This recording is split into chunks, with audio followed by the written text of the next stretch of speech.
આજી ડેમના પટમાંથી માનવ અંગો મળવાના કેસમાં ફોરેન્સિક રિપોર્ટ સામે આવ્યો છે. ફોરેન્સિક તપાસમાં માનવ અંગો યુવતીના હોવાનો ખુલાસો થયો છે. આજીના પટમાં મળેલા બંને માનવ પગ યુવતીના હોવાનો ખુલાસો થયો છે. તો અંદાજિત 20 વર્ષની યુવતીના પગ કાપવામાં આવ્યા હોવાનો ખુલાસો થયો છે.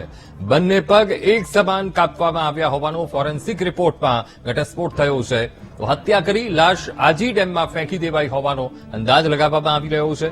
ત્યારે આજી ડેમમાં અન્ય અંગો માટે શોધખોળ હાથ ધરાઈ છે, પણ હજુ કશું જ પણ હાથ નથી લાગ્યું. તો ફોરેન્સિક રિપોર્ટના આધારે ભોગ બનનારની ઓળખ કરવી રાજકોટ પોલીસ માટે અત્યારે પડકાર બન્યું છે. આજ મુદ્દે સંવાદદાતા શનિ વૈયાડ ફોનલાઈન પર. શનિ, આજી ડેમના પટમાંથી માનવ અંગો મળવાના કેસમાં ફોરેન્સિક રિપોર્ટ સામે આવ્યો છે. કઈ દિશામાં તપાસ?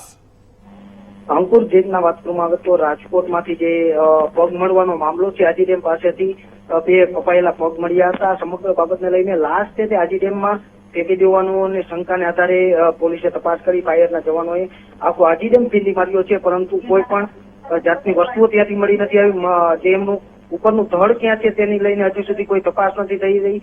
આ સમગ્ર બાબતને લઈને પોલીસના ઉચ્ચ અધિકારીઓ કડક તપાસ કરી રહ્યા છે.